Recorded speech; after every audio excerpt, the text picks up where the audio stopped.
Baby, get off that. Go over here. Okay. Alright. No, your eyes do not deceive you. We are indeed the MMA brothers, coming to you for the first time ever in glorious high definition. Yeah. Yeah, we're recorded here. with a real, like a camera, like primarily a video camera. We made it, is essentially what we're trying to tell you. Yeah, yeah. So yeah, we are here once again. My name, of course, Brad Jones. My name is Cody McKinley. Man behind the camera, Parker Hennis. And we are here once again to recap the epic Fox card that just took place last night in Sweden. Yeah. Headlined by the #1 contender fight for the next shot at John Jones. Gus was in Rumble. They threw down. Gus heavily favored to take it. Most people thought in the distance by decision or something with his superior boxing. But nah, forget about it. Rumble ain't about that life. Rumble laid on the heat. Took him out in the first. Yeah, in front of 30,000. Yeah, 30,000. Largest European gate at $3.1 million. Pretty crazy. And yeah, Anthony Rumble Johnson threw them bungalows and got the TKO victory in the 256 of the first. Yeah. Man, no, 215. 215. 215 at the first. I have the results right in front of me. They're there. Yeah, they're right there. But okay, so let's go ahead and just you want to start from the bottom and go up to the top? You want to do that? We've never done. We always start with the main event. Yeah. You want to mix it up this time? We're going to mix it up. We're going to build upwards. So we're going to build upwards. Just some, we'll mention some, we'll have some honorable mentions from the preliminary bouts. First one, of course, is, go ahead and read them. Do you want all of them, or do you just want the big ones? Started out with Neil Seary versus Chris Beal. Seary took decision. Then Victor Pesta. Yeah. Decision from. He was a runner-up, right, of Ultimate Fighter 2. Tough Brazil 2, or no, was he? Tough Brazil 3. Ah, he might. Yeah. I believe he's the runner-up. Okay. Yeah. No. And he's been killing it. I don't think he's lost since his debut. Okay, and then we had Redmond taking on, how do you say his last name? Bektic. Bektic looked really, he looked great. He looked great. Technically superior almost everywhere. Just one to watch at 145. The next fight was Krylov. No. Yeah, it was. TKO punches. Oh, yeah, it was. I don't know. Oh, I gotta put my glasses back on. So many foreign people. I gotta put my glasses back on. Names are killing me. I'm. Kenny Robertson. Oh, yeah, Kristen. That was the crazy. That was a crazy one. Yeah. If I could, Taisimov taking on Christodoulou. He's from Greece. Anyway, Tasumanov. The thing is in. It's and in I the can't. worst It's in the worst place to see the screen is right behind the base of the camera. The base of the camera is blocking out parts of names, and I'm not entirely familiar with Taisimov. Now I am. I won't forget it. And I definitely was not familiar with Christo Dolo, but now I am aware of him as the worst beating ever taken in an MMA bout. That was just a clinic. Was it worse than Bader and Perosh? Because I remember that as being just painful to watch. It was so brutal. Probably not. It just looked like a guy go a guy in Taisimov that has been in the UFC a while, and then a guy coming in from where the sport really isn't developed at all. And like he was nominated for Greek Fighter of the Year. Turns out you don't really need to be all that good to be the Greek Fighter. Yeah, I'm not very familiar with anyone else who ran for that coveted title. Me either. Then you had Krylov choking out Nedkov with standing guillotine. He's a beast. Then you have Amir Khani taking on Ogle, stopping it in 8 seconds. Flying knee. With a flying knee. What a crazy debut. Rogan was really not a fan of the stoppage, thought it was too early, which I didn't really understand. I mean, Ogle collapsed, started getting uppercutted to death, and only when the ref jumped in did Ogle wake back up. Yeah, I didn't really have a problem with that. I thought that was especially compared to a fight we'll discuss coming up. Yeah, and Amir Khani has a ton of personality, and he also fights in the same weight class as the man with the most personality in the whole UFC. That could be it'd be cool if he gets there. Seconds. Yeah, it could be cool if he gets there. Right? It's super personable dude. You like him a lot. Kenny Roberts goes on being the most normal, unappreciated guy in the UFC when he knocks out Aliev in the first round. Kenny Roberts looks like he's seriously. There's nothing like. There's nothing. There's nothing that stands out about him for me to. He's guy. Obviously, he can wrestle. Obviously, he has good submissions. Obviously, he can punch real hard. He does everything right. He does everything right to the standard. He's not like exemplary in any one place. Okay, and he's solid. He's a solid fighter. Then you have Albert Tumanov taking on Masuko or Misoke. I think it's Misoke. And he gets a decision. That's cool. Now the main card. You go for it.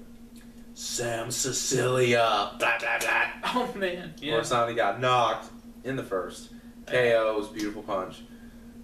Yeah, that was about it. You know, 2 brawler men. Yeah. Looking into the bout, man, it just wasn't a good matchup for Corsani. He's a counter strike. He likes to strike. He doesn't really like to brawl, and he doesn't have a lot of power in his shots. I mean, yeah, he stopped people before, but when you compare it to Cecilia, it's just like how is Corsani gonna win this? And then he got shut off. That was crazy. That was big old overhand right. Oh yeah, that's a highlight reel. That's a career-defining highlight reel. You're gonna need something like that when you try and move up. Put you on a Fight Pass main event. If you don't got something like that, you're not gonna be there. Gotta have a highlight ball. Gotta have them highlights. Bader Davis, Jesus, I legitimately fell asleep. The fight put me to sleep. I hated it. I hate Phil Davis. I hate Phil Davis. Yeah, man. Phil Davis.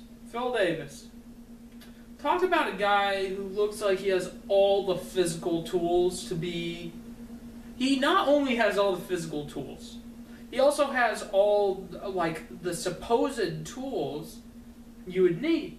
You look at Phil Davis, man, God looks like a beast. Right? Then he can wrestle. We all know he can wrestle. Phenomenal wrestler. Then you get to his striking. And he seriously looks like he hasn't developed his striking since before the Rashad Evans fight. Seriously. It seems like every single fight for him, his strategy is, I'm gonna go in there, I'm gonna just waste my time on my feet because it's just a joke when I'm trying to strike with people. And then whenever that person decides to strike, I'm just gonna shoot for a takedown. And if I get it, I'm gonna hold him there the whole time, and then that fight's just gonna go like that. And if I don't get it, I'm going to frantically just try to get it in over and over again, and it's just not enjoyable to watch whatsoever. No, he's so frustrating. I don't know if I'm more bored or frustrated by Phil Davis. Because I look at him when he performs, I'm just like, man, why aren't you better? Why, like, who are you? Why aren't you? Yeah, why aren't you better? Just be better, man. You look so good, and you have like the credentials to be really good. But I mean, every fight goes the same for this guy. If he can't get the takedown, if he can't get the takedown, fight starts. He throws punches. He throws static punches where he doesn't step in to his range. He doesn't step into his punching range. And then his opponent tags him once or twice, and then he's like, "Well, time to wrestle. I did what I could do here on my feet." And then he just jumps into wrestling, which wrestling is fine. That's good, but it's not. But to be a top 10 level competitor, man, you got to have more than a double. Because even when he gets him down, he doesn't do he doesn't really offensive whatsoever. I mean, yeah, he beat the shit out of Glover on the ground. Glover, I don't know what the hell, that was pathetic. Glover couldn't stop a takedown to save his goddamn life. No. But when people like Rumble and, I mean, Bader stuffed like the first 6 or 7 of his, when you can stuff the takedown, Phil doesn't know what to do. He has no idea. He's lost. When Rumble, like, everyone thought Rumble was just going to get taken down and ran over by Phil Davis. And Rumble went in there and Phil shot for that first takedown. And Rumble was like, nope, stuffed it. And Phil was like, ah, shit. And just kept going for it, Couldn't get it. Rumble would be like, nope, strike, nope. Tore him up. Yeah, I mean, that's the strategy. Anyone that you give him an elite person that can stuff a takedown will obliterate Phil Davis every time. Just throw your double. If you're matched up against Phil Davis... Even had the nerve to say this week that he could definitely take down John Jones and hold him there. Okay, first of all, John Jones just defended every takedown in the world from Daniel Cormier, who I think, personally, Daniel Cormier would wipe the floor with Phil Davis. Oh, God, that's what I want. That's a fight that can happen right now. There's a lot of interesting things that can happen at light heavyweight. Bader, what do you do with Bader? Bader, I don't know. I mean, the 4 big guys right now are Gustafson, Bader, Phil Davis, and Cormier. You can do, the biggest match is Cormier-Gustafson for the next #1 contender. I don't know how I feel about that fight because I don't know that either of them are. Neither of them deserve. No way! You can't do that. You can't do that shit. But then Ryan Bader, I feel like is a joke matchup for Cormier. Cormier, I feel like would obliterate Bader. I don't know, man. I really don't know about Gustafson. Gustafson versus Ryan Bader is okay. I'm fine with that. This is how I feel about Cormier. As much as I felt like he was a stylistic nightmare for John Jones. Stylistic nightmare for John Jones. If you look at his light heavyweight pedigree, has he beaten anybody Bader's level at light heavyweight? I mean, what's Bader's level? The answer to my question would be no. He lost to John Jones. He beat Patrick Cummins. And he beat Dan Henderson. The one we're forgetting about, Rashad. Rashad is also the dark horse in this. I was about to say Rashad, but I thought you didn't mention him because he was already matched up. He is, but who does he match up against? Glover. Oh. But see, that's a bad fight, and I'm hoping they choose not to go with it. I would rather see Rashad versus DC. I'm cool with that. Rashad versus Gustafson. That was booked a while ago. Never happened. That'd be okay. Phil Davis. What do you do with Phil Davis? God, I hate him. But I don't know what you do with him. I mean, he lost, so he falls back into like the 5 to 10 range. But the 5 to 10 range is kind of a joke right now. I mean, OSP is about the only thing in the 5 to 10 range. Throw him OSP. OSP. All right. No, Phil Davis don't can take him down. No, don't give him OSP. Take him down some more. Give him. Ooh. Okay. They both fought here, because now we got another dude, Krylov, who I don't know the stat on the guy. Dude's good. Yeah. He's good. I'd be down. And you know, he could fight. He could move up a little bit, fight Phil Davis, something like that. He's a light heavy. Yeah. Yeah. Yeah. I'm down with that. I don't know what you do with Phil Davis. I'm not sure I want him to do anything. I don't. I want him to just get cut. It's not like I don't like the guy, but like I don't like watching a guy who hasn't developed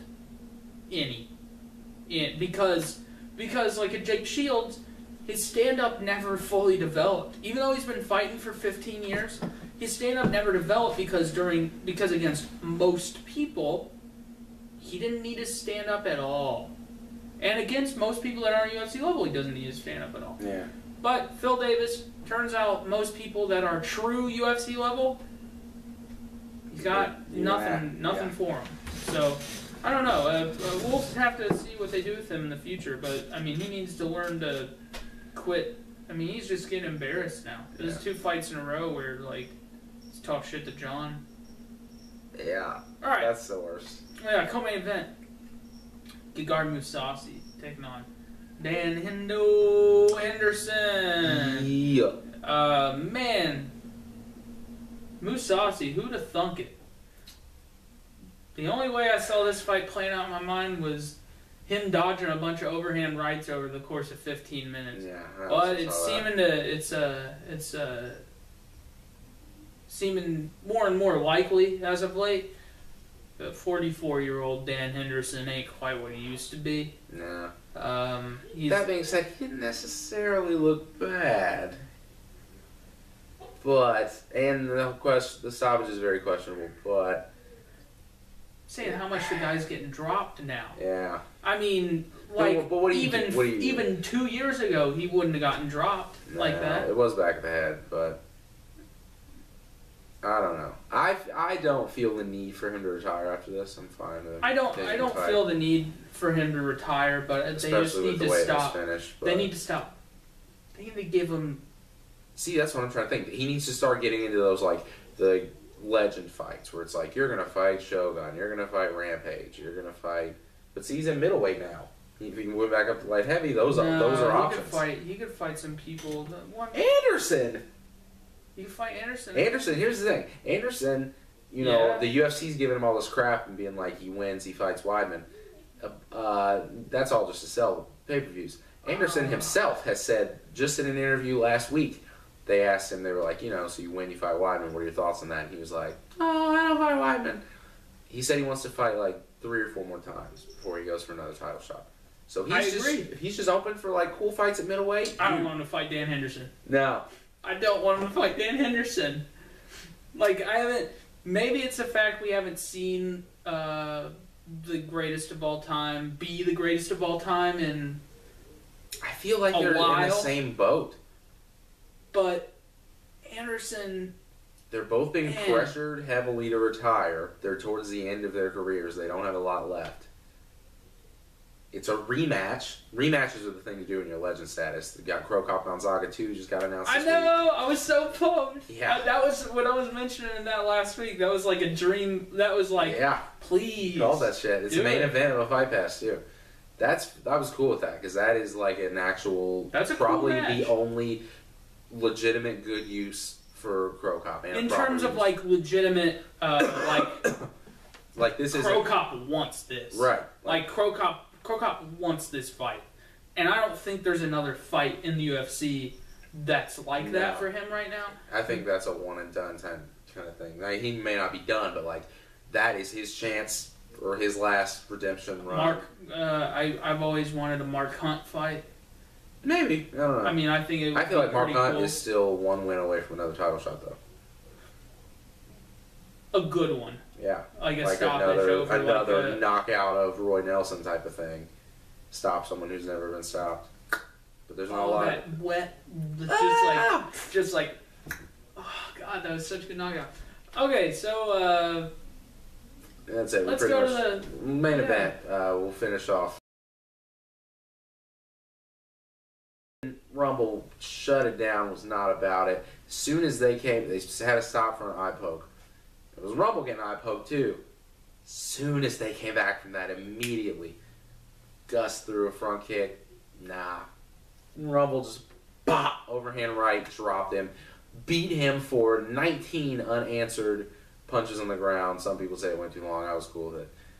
Because the last two, his head flopped. And that's it was the last two that made me go, ooh! That's when you especially know it's done. It was those last two really hard head snaps. But up to that point, I was standing at Wicks just like, don't stop it. I was standing up. As soon as he got dropped from that, I was on my feet the whole time. I was like, whoa! And yeah, Rumble was a machine. He was all over that and just obliterated him. So yeah, he's taking on John Jones now. Man, that's... Yeah. Unfortunately, we do lose the Jones-Gustafson rematch, which was the biggest fight possible in light heavyweight history. But that means that it's still out there down the line. Because if he would have got it now, he pretty much would have cleaned out the entire division. Now, he can fight Johnson, give Gus time to, get back up there, and then they can do that bigger rematch later. Yeah, and John Jones being ruthless on the Twitterverse. Damn straight. Not impressed. I was even better, Mr. Wonderful. He was like, wonderful. You need to change your nickname. Something like that. Oh, it was awesome. I love when Phil Davis tried to talk all that crap to him, and I was like, some of these people can get away with it. Like Gus and him talking back, that's fine, because they're two elite people who've already fought each other. Phil Davis would get smacked by John Jones, and he talks crap to him all the time. Oh, yeah. Eventually, if John cleans out the whole division and there's no one left of Phil Davis, give him the shot, because it will be embarrassing. It would be oh man. I can't imagine the beatdown that Phil Davis would receive. Oh, man. He talked so much shit up to the fight. He would talk so much, and then come in, be like, not move forward, and get hit. John would never shut up about it afterwards. He would never let him live that down. Oh, I kind of hope that happens now. We got a little bit to go. Shit. What was I going to say? I had a point to make. While you think about it, now we are on the final leg of the Ultimate Four in the super month of January. 3 down, all we have left this weekend. Anderson Silva's back versus Nick Diaz. I am very concerned about this fight. I'm just concerned. I don't know what's going to happen. I don't know what Nick Diaz is like. I haven't seen a Nick Diaz fight like Nick Diaz in about 3 years. I haven't seen Anderson fight like Anderson in about 1.5 years. And that was before he had his leg broken in half. Dude, I'm so pumped for this fight. I'm so excited for this fight. I don't know what's going to happen. And also, in a way, it doesn't matter what happens. Legend fight. It doesn't matter. It doesn't matter. And I love these fights. I love them. Nick Diaz, you just got to think he's going to put on all kinds of pressure. And he's bringing in guys from the Glory, whatever division that would be. Well, I don't know their weight classes. Bringing in like Joe Schilling. He's been bringing in I don't know, just different high level dudes to work with to get ready for Anderson. And that's the thing that I'm concerned about for Anderson is, even though you look at the skill set of Nick Diaz and you're like, man, nothing spectacular, right? Nothing that someone couldn't replicate. But I don't think you can quite replicate Nick Diaz. Not the volume. I don't think there's many people on the planet that have the kind of stamina he does. Yeah. I don't know though. I don't know what's gonna happen. Anything could happen. It's a week away. It is. It is 7 days. Again, we just now are beginning the hype train for that, essentially. So, dude. Yeah. Dude. Oh man. Co-main event: Woodley Gaslam. That's solid. That is with pretty savage. Dana White saying the winner could get a title shot. That's only the third matchup that has been promised to at the moment. Man, it's getting ridiculous. They need That's to like... six of your top 10 fighters now have all been potentially promised the next title shot. I think that is super, like, just so irresponsible. But, like, I think that is just so irresponsible. In one, like, make good matchups. Like, the welterweight division, now that John Fitch and Jake Shields are out of here, there's no way you can make a bad matchup. No, top right? 10 There's is no, pretty solid. there's no. I remember when John Fitch, John Fitch, and Jake Shields used to fight in the UFC. I would anytime I heard they'd get a new fight, I'd always just pray that it wasn't like a fighter that I liked. Right. Because I was like, they're gonna kill their eyes. They're gonna beat them, and they're not gonna beat them for anything because no one's clamoring for them to get the next shot. So literally, they just had this division killer roaming around, just like boring everyone to death, just boring everyone, and just like Jake Shields. Who's gonna kill your? Yeah, just momentum killers. They don't get shots themselves. They don't get any credit for the wins, but they just halt your progress. Flop around. But yeah, there's really not a whole lot of ways you can go wrong matching up the new welterweight division. Yeah. So, man, I just think that alone, you don't need to tell me every time there's a fight that they might get the next shot at the title. Like. Yeah. You don't need to tell me that every time. Like, I don't... It's worse to get someone's hopes up for something and then take it away, rather than to tell them that, or not tell anyone that there's anything promised, and then they get it afterwards. That's an added bonus. Yeah. It's just backwards to do things like that. Well, and anymore, I mean, fighters are kind of getting disillusioned with the whole title shot ordeal. I know Rory McDonald is just... He's pretty pissed about the whole thing. Yep. And when asked if his fight with Hector Lombard was had any sort of title implications, or if he would be promised a shot, he pretty much just said, "I haven't heard that, but I wouldn't believe him if they told me." So it doesn't. I don't think that really carries. It's gonna become a joke. I mean, it almost is a joke at this point. I mean, like. Rumble Gustafsson was the first clear-cut fight that they were able to announce that this is the number one contender, and they only really fully committed to that this week after the Jones-Cormier fight, because even beforehand they were like, anything could happen, you know, they could warrant an immediate rematch or something. They only waited until they were like, all right, you know, he handily beat him, move on. I just like comeback fights. Yeah. You know what I mean? Like, if Jones lost... Yeah, he's you know. God, imagine him back in the top 10 again. Yeah. He would fight some people that would never be able to make it to a title shot against him. And you get cool matchups off that. You get build up. You get like a John Jones versus Jimmy Manuwa. Oh, imagine how different that would have been if Alexander Gustafsson would have won. They don't do the immediate rematch, and then instead Jones fights Jimmy Manuwa. See, those are the kind of fights that I want to see, because while I don't always like to see one-sided beatdowns, they're fun. Sometimes I like to see one-sided beatdowns. Yeah. Yeah. That'll do it for us this week, ladies and gentlemen. Join us again next week as we go over, recap, or whatever. Anderson and Diaz, it's happening.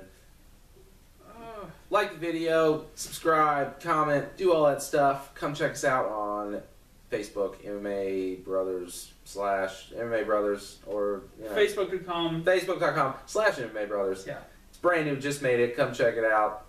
Watch every week. I'm Brad Jones. I'm Coke McKinley. Parker Hannes. Next week, everyone.